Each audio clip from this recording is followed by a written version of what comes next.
Hello and welcome to Unique Peace. Thank you for being with us this evening. I'm excited to have Jacob Cooper on. He is a licensed social worker. He is also a two-time author, and he is a really peaceful guy. And he's gone to talk to us about peace today. And I want everyone to join me in welcoming Jacob Cooper. Hi. Hey, thank you so much, Janice, for having me on and the good work. I love this design that you have and your channel. It's all very peaceful. Yeah. Thank you. Thank you. So, Jacob, you are a social worker. You're also a two-time author. Yes. So, you want to tell us a little bit about writing those two books and how they came about? That's a good question. Well, my first book, Life After Breath, was published December 2020. Right in the pandemic. Kind of the throes of it. I was writing it. So that I think, and we'll get to this in a segue, but for me, the stronger the winds that come my way, the more that puts me, into my inner zone and purpose and call to action. So, the book was supposed to probably come out a little bit later, but that the pandemic just caused a little bit of a retreat, and it was just kind of like a monastery time for myself, and that really helped out to go inward and just allow this book to really come through crystal clear. So it came out, Life After Breath came out December 2020. And The Wisdom of Jacob's Ladder was just published, recently, this past year.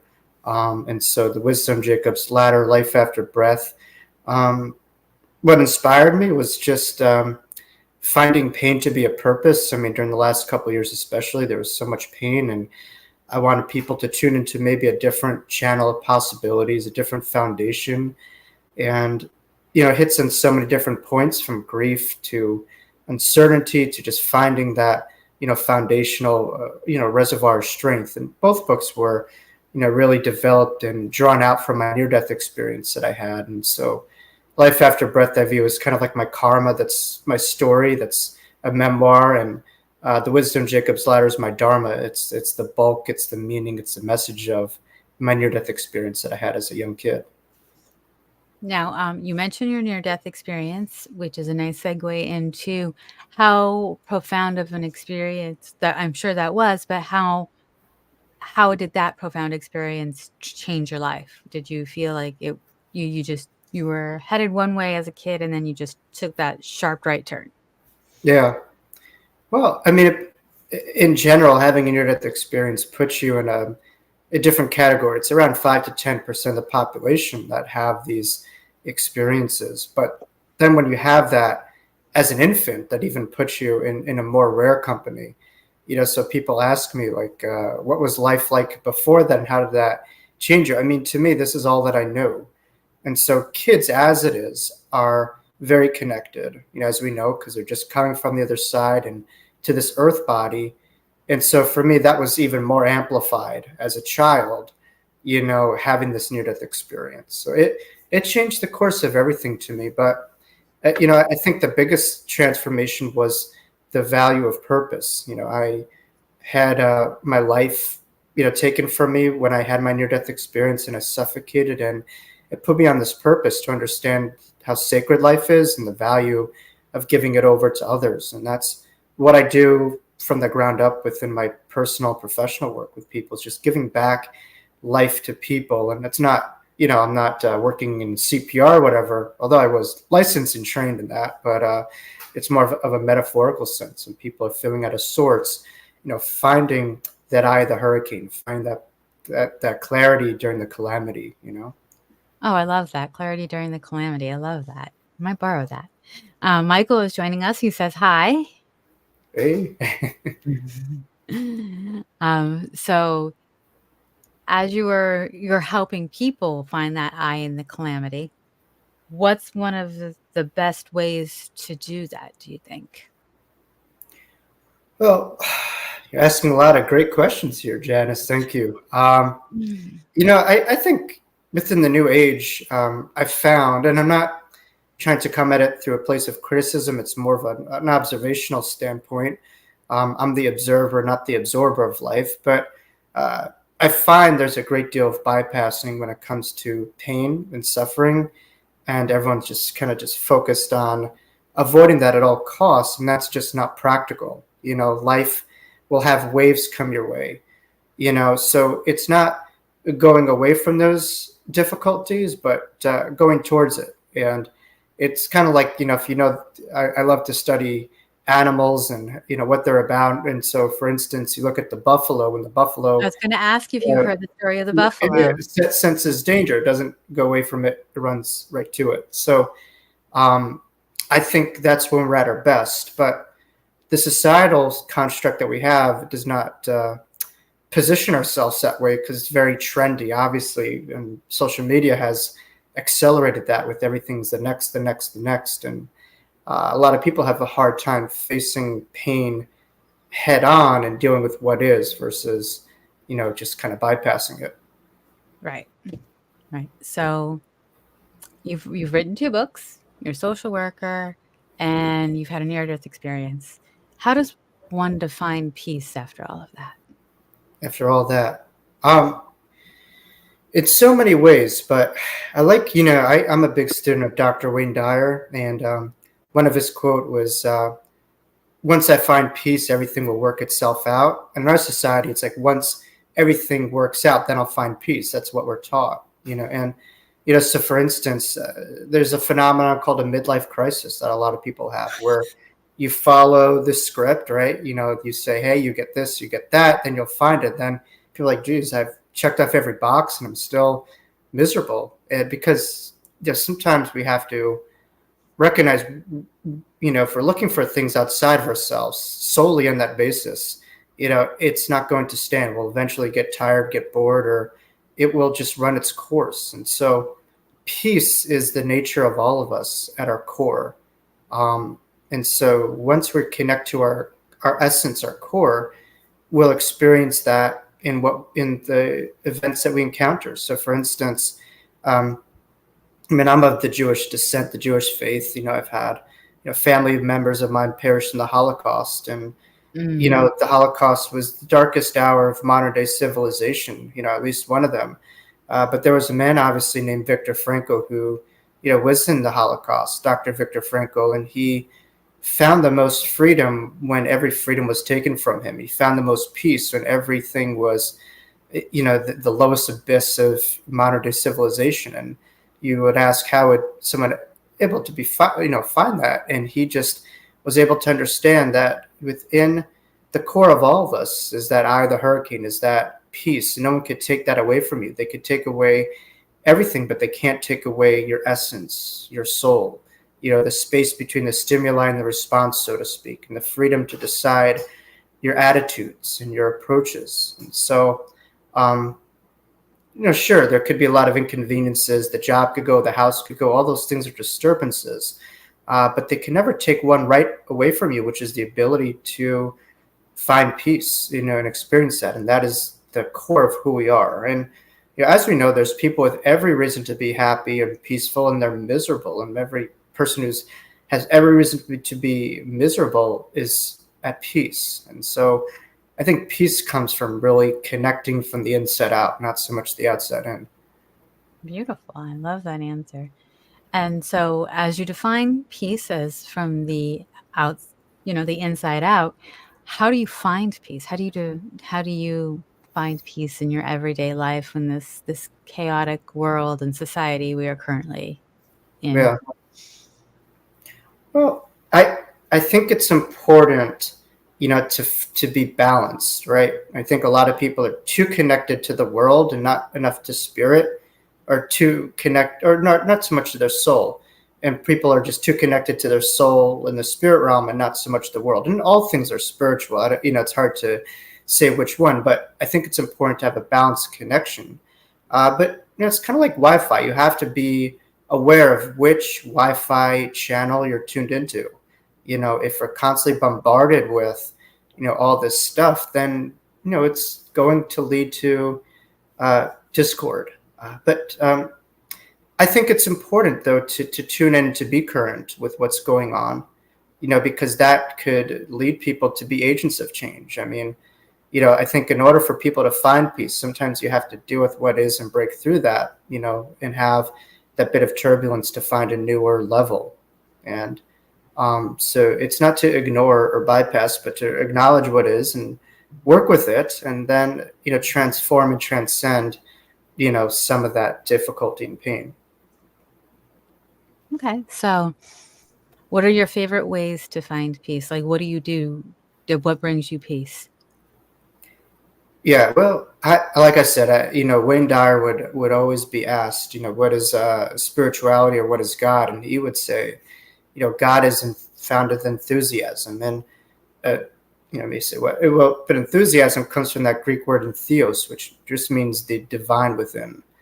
And so when you connect to something that you're passionate about, you're connecting to really divinity itself. And so for myself on a personal basis, I mean, I'm an athlete, so going for long distance runs, really gives me that clarity. And obviously it has all the hard studies of neurological benefits of the endorphins and serotonin, melatonin, everything, so dopamine, all that stuff.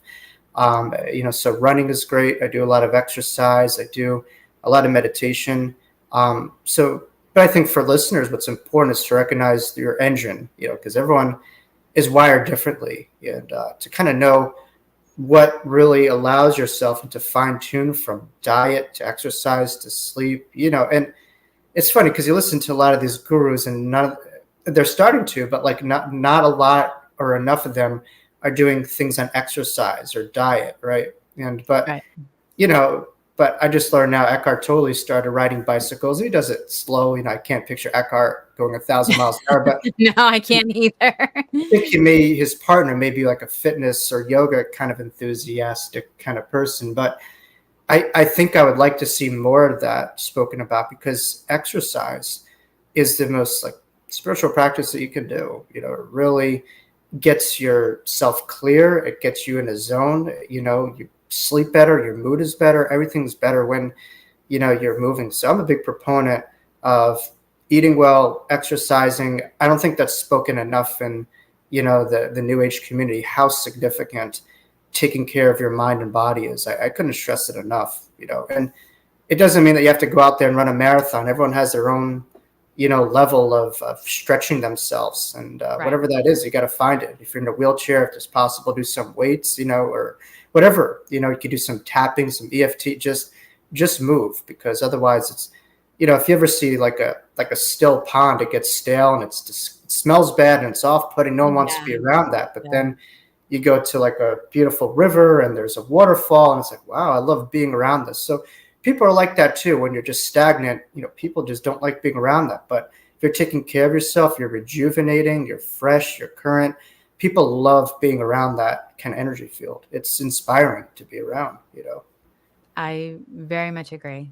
I very much agree. I get up and I personally go walking in the morning, and again, it Mm. goes with the mental clarity, it gets your body moving. Um, your body gets healthy in the process, so I'm a firm believer in that as well. And, when I can't go outside, I'll do the weights in the house. Yeah, Just, yeah. It's and great for, and as, I mean, I turned 33, but I have to think of long term. My body and age, and weights are so great for bone density and stuff like that. And it's great for grounding as well. So all this stuff needs to be stressed a lot more. And you don't have to be like a nutritionist or a fitness instructor to talk. You just do like simple stuff and experiment a little bit, or kind of play with it and notice the difference, that small shift, just taking some steps out there. But it's not so much the doing that's half of it, but it's the being while the doing. So yes, it is the you being know what you're doing, yep.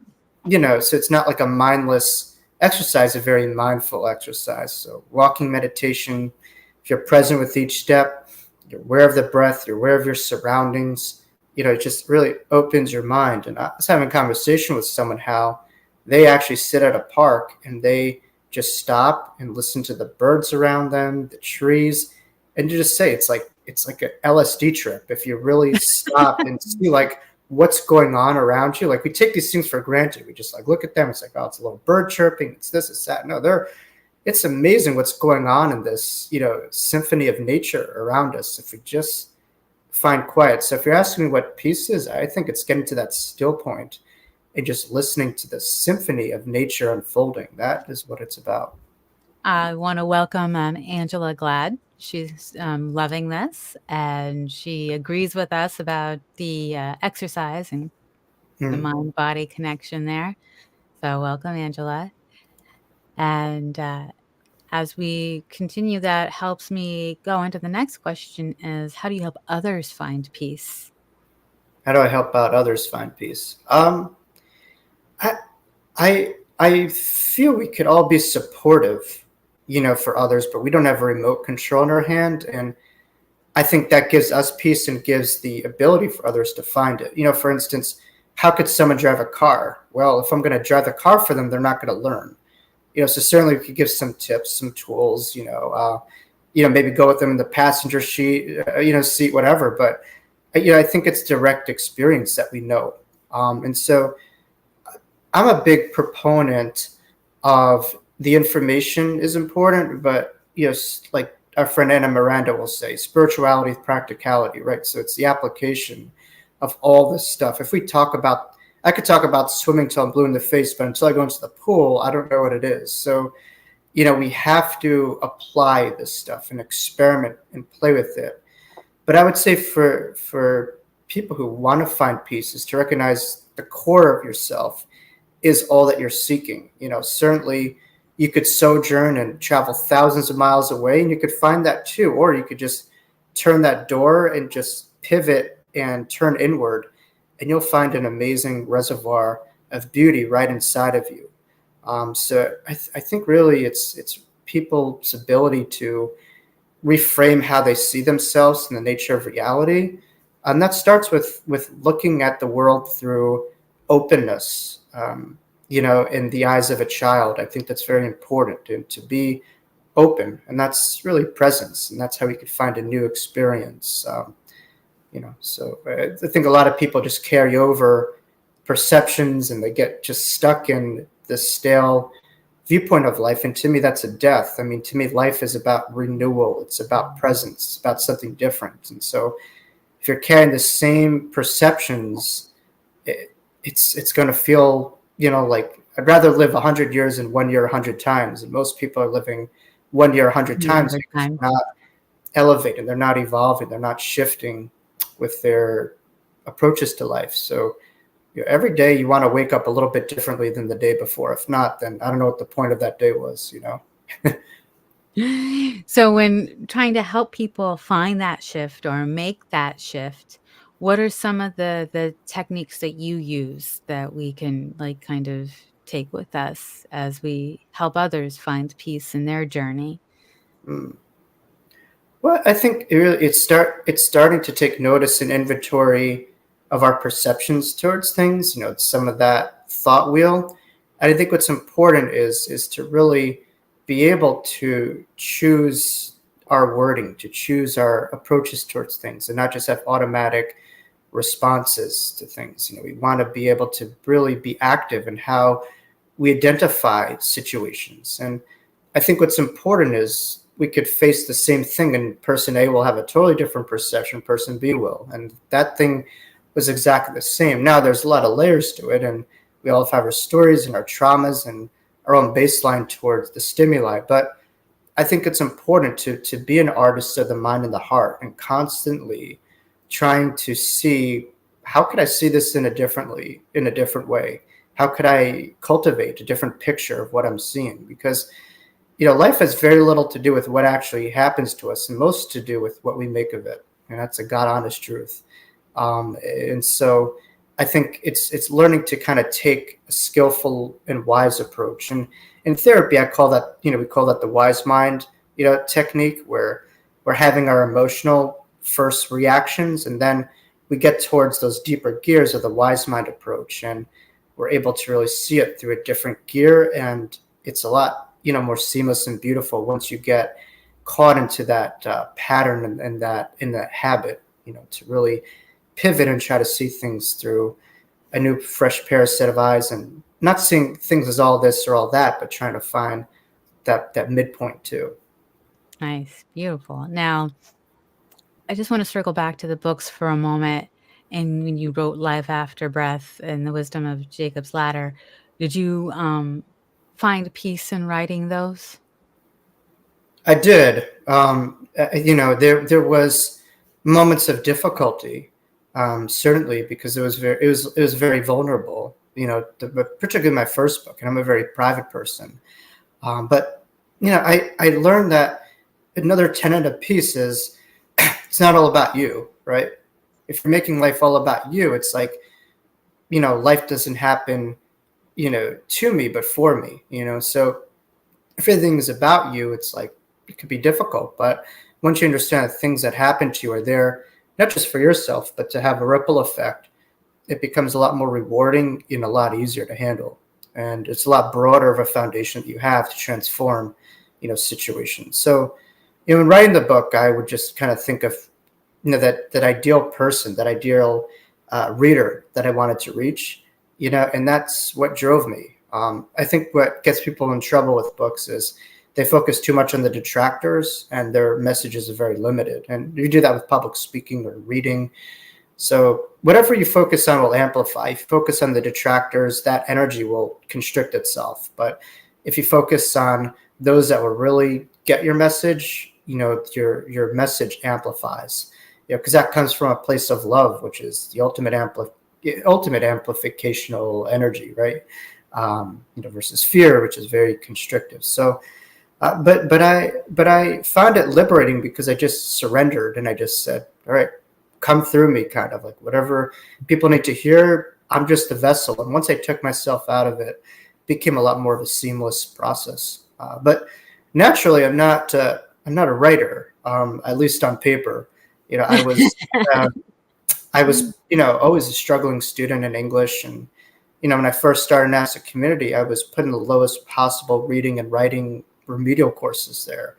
And I got out of NASA and got all A's and worked my rear end off. I mean, any paper that I had, I would, throughout all my college career from undergrad to grad school, I would go to writing centers and just check it off. And I would read a lot of books. And I think when you read good writing, you become a better writer as well too. So, um, but I learned also when you write a book, you're not the one editing it. I had probably No. 2 or 3 editors help me. So the more is better, right? You can't do less. You can't do more with less stuff. So I just kind of gave my editor a lot of stuff, and they just kind of chiseled it out to, a really top selling book that it is today.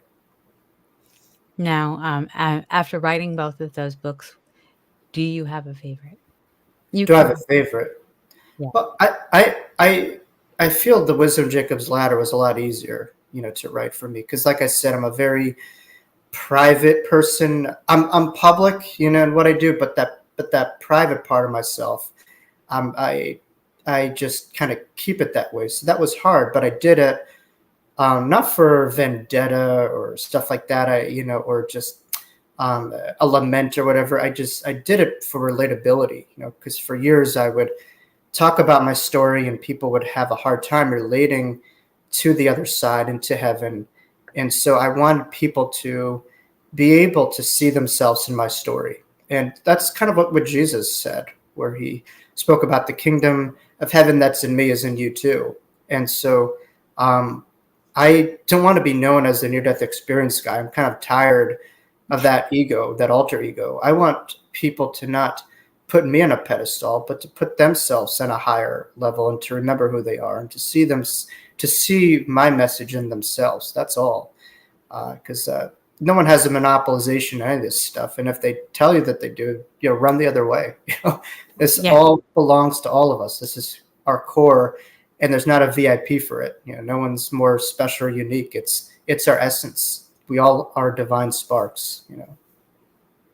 And so, kind of coming back to where we kind of were in the conversation, if someone is to read your books, do you and find peace, what's the number one takeaway from each book on how it brings how you feel as the writer to your reader peace?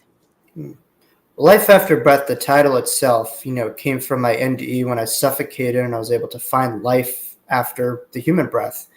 But the essence of that book is really about the power of surrender. Once I let go of my suffocation, I surrendered to the breath of eternity. And that really was what allowed me to survive death. And so, from a metaphorical standpoint, I've worked with people with addictions or people who, were dealing with suicidal risk factors throughout my professional tenure. And really, it's about learning how to surrender to support around us and the power within ourselves, and to know that we don't have to do this all alone, that there's a lot of help, professionally as well as inside of us. We'll have, incredible beauty and resources within. So it's about letting go, which is in our societies, I think of that Dido song, the white flag song, like people just feel like they're throwing the white flag, and that's not the case. That strength to me comes from the ability to be vulnerable and to let go, and to not, weakness is when you're holding too much and then eventually you break. So when you let go, that's really where your energy will grow. And sometimes to find yourself, you have to be willing to let go of that self that you had to have a new, you know, um, version of reality. So that is about the essence of life, the eternal life, which is the breath that we all are created from. And from the Jewish faith, the word for spirit is ruach, which means the wind of God. So we all have that. And when my own wind was taken, I was remembered of the eternal breath of God that we all are created from. And the wisdom of Jacob's ladder is kind of like a ladder. There's different chapters with different rungs of ascension, so it's bringing the hereafter to the here now, and just really the crux and lessons of my NDE. So it's hard to say with that book particularly one thing, but I think really the biggest takeaway is people to remind themselves that they are all superheroes. That's one of my chapters, is remembering their superpowers. I think a lot of times we put pedestals on people, but in our culture, it's a big fascination with the Marvel characters and superheroes, and you have to ask yourself, why are people so drawn to that? And I think people are drawn to what they have within themselves or their higher selves. They just put that outside of themselves. I think it's important to stop putting all these things on a pedestal externally, but to start seeing all those external things as a part of yourself. As we are one, we're all connected. We're not separate from the beauty that we see. Now, you had said something earlier, which I do agree with.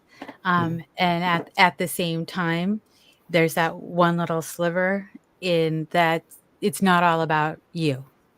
But at the same time, there's that self-love piece.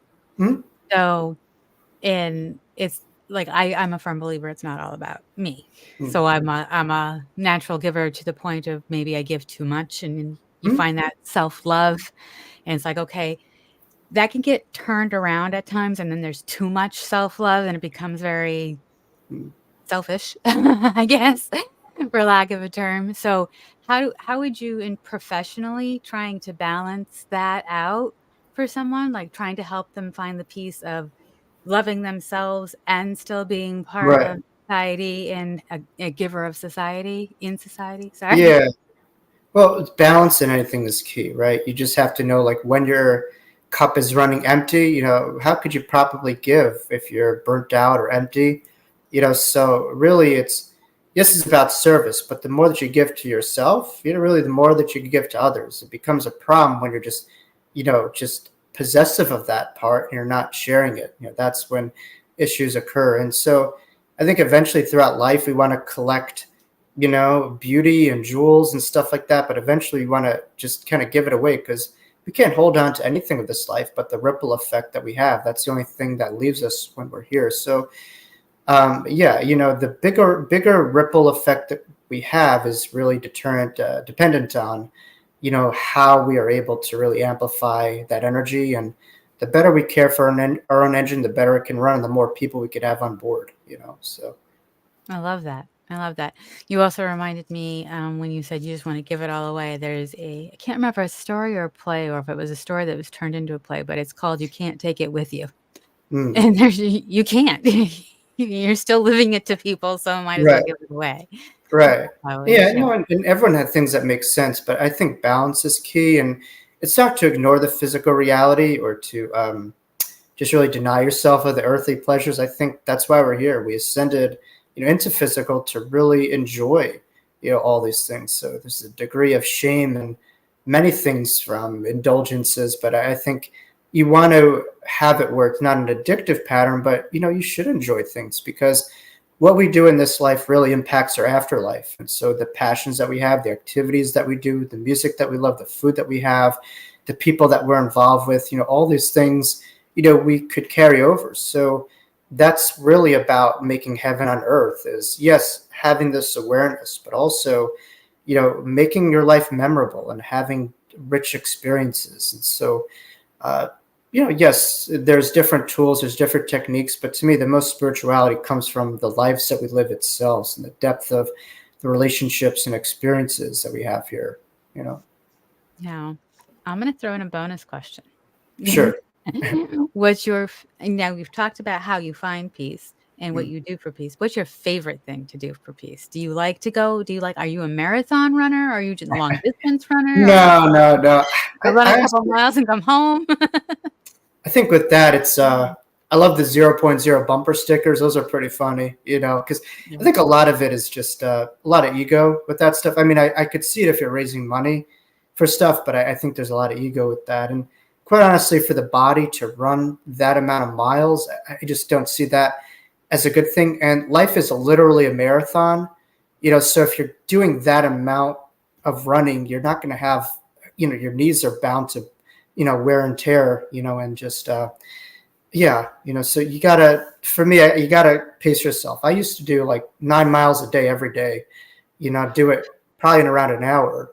I do probably around six a couple of days a week, and I find that that balance is key. So running is good. I'm a big football guy. I feel bad though because you're paying into a lot of the neurological damages that these players go through, and that lead to so much stuff. So I feel like I'm a part of the problem, through consumerism. But I do love watching football and sports. So those are things that I do enjoy. But being in nature really that gets me. But it's just, again, it's not so much what I'm doing. It's just the ability, like we said, to be that 0 point, to be the observer, to be very much present and connected, and just to be the awareness, be awareness of the symphony that we're all connected to, and to expand your mind, once you're there, So it's, I found times where I could do activities that I normally love, but if my head's not there, it's not a great activity. that's So, not great. and I find activities that I despise, but if my head's in a good place, I love it, So it's all a mindset. That's really what it's about. I love that. It's all mindset. I think that is very true.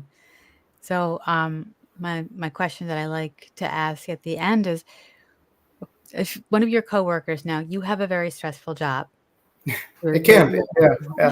dealing you're dealing with people who can be emotionally and mentally fragile, Mhm. dealing with people who are working through things, and that can have an effect on you, and it can have an effect on your coworkers and other healthcare professionals, family members. So if somebody were to come to you and it's like, we got this meeting in 5 minutes and my head is all over the place. What is your go-to in 5 minutes or less toolbox? Let's try this and get you some peace or at least calm down. Yeah. Well, in the office, it's. I mean, when I have a client, for instance, and they're just so feeling out of sorts, I'm not going to say go 100 to 0 and start meditating because that's really hard. Yeah. I believe in paradoxical approaches. So honestly, and again, that's my athlete side. For a client, I'll just say, shake your head for a minute or two, shake your arms, like move your body up and down, and it's kind of like a snow globe, right? When you get kind of stuck, you just need that reset and just kind of shake it up, and then slowly the particles in the brain, the body start to slow down. So I think it's important, if you can, just find some movement, within the body. Take a walk outside if you can, or in the building, or just kind of shake up and down. You'll find just from like a minute or two a difference, or just EFT, some tapping, stuff like that. Because really, a lot of it is energetic balances. I think if we are overstressed or just kind of angry, our elements really have the energy, kind of like my shirt, the energy of fire up in our head, right? So what we want is a cool head, a cool mind. So if you're overthinking, you're going to get hot-headed. But if you have a cool mind, you could be clear. So you want to bring the fire down into the gut. You want the fire in the belly, and you want the cool head. Oh, I So love really, that. you have to really bring those elements down and have a way to just kind of flip the script, if you will, a little bit. And it doesn't take too long to do that. But I think people really need to understand that reset's important. Much like if our phone at times could just get frozen, or computers, you just got to learn that reset. It doesn't take that long. So movement, tapping, all that stuff is helpful. Asking someone to breathe when they're incredibly distressed, probably not, it's not as effective. It's too much of a transition. I believe paradoxical approaches, tend to work better in those situations. Great. And with regards to peace overall, and your general thoughts, is there anything you would like to leave us with? That Yeah, well, from a mental health perspective, for people watching, the mind could be a very tricky game. For instance, if we're anxious or depressed, it could lead to really stagnation, for us just kind of feeling that it's best for us to stay still.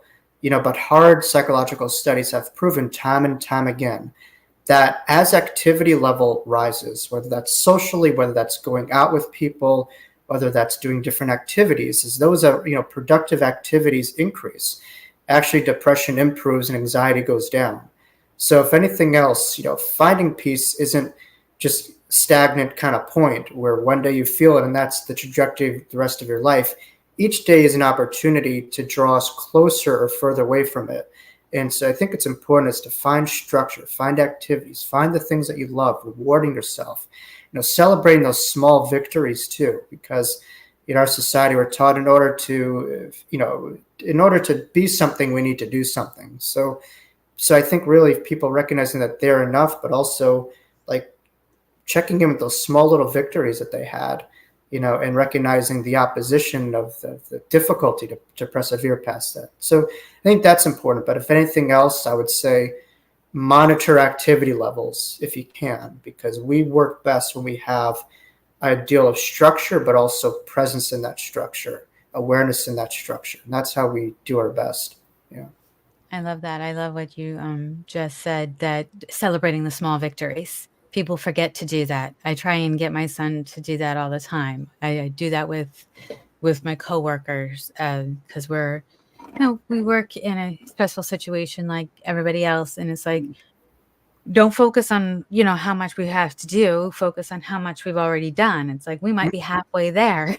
So celebrate that. We're Yeah. halfway there. Everyone's focused on the end product, but it's like that one brick at a time that you have to celebrate, and each brick, leads to a totally different structure, and so if we are present with that brick, it's a productive brick that we put down, the foundation is going to be so much better. But everyone's focused on the end game, and that's just kind of how we're taught, right? We're taught really the end game, but obviously there is no end game. And so I think really it's just being present with this and recognizing the eternal journey that we're on, and that could be enhanced through presence of each step. I love that. I love the presence of each step statement you just made. And if we're going to have the links in the description, but can you tell people where they can find your books? Yeah, so on Amazon you could find my books, Life After Breath and The Wisdom Jacob's Ladder. And I just had a thought, that also at the inverse of that, with failure, a lot of people get caught up on failure. And we have Disney, which kind of emphasizes this happy ever after situation, which is unrealistic. So, if you understand failure, that one day you mess up, but the next day you grow from it, how could you possibly have the word failure or mistake? So if you're learning from it, there's growth. And so I think for people, it's important to embrace even our errors and to learn from them and to feel them, but to recognize, how we could shift those to transformation too. I love that. That is not something I had thought about. Yeah. So thank you. But yes, Jacob L. Cooper, you could find me, in my books, Life After Breath, The Wisdom of Jacob's Ladder. It's all, on the website as well, too. as well as my social media links, all spelled out there. And you also have a podcast. So, what's the title of that? So the podcast is the name of my second book, The Wisdom of Jacob's Ladder, and we bring in a lot of different authors, on the channel, and it's just gotten started, but it's getting going, and we're getting some traction there, and it's fun. I love to understand why people are the way that they are, and and from understanding their why, I could have better understanding of their how. Like, how did they get to where they are? What did they do to get to where they are? Just kind of picking their brains to just be inspired by, and just kind of see yourself in them too, and not to put on a pedestal, just breaking things down, and just it's been fun getting to know people and stuff like that. Wonderful. I want to thank you for coming on and talking to us about peace and what brings you peace and how you find it personally and professionally. So thank you. Thank you, Janice. Yeah. Thank you. And we're going to put you in the back for a moment. Thank you, everyone, for joining us this week, and thank you for accommodating the time change to 6 p.m. If this time change does work for you, please drop a yes in the comments. Also, if you are new, please subscribe and get notified so that you know when Unique Piece is on and you don't miss an episode. Thoughts, ideas. And next week, I have Chris Fontaine on. He is a VR guy as well as a musician, and he's going to come on and talk to us about peace. Thank you, everyone, and we'll see you next week.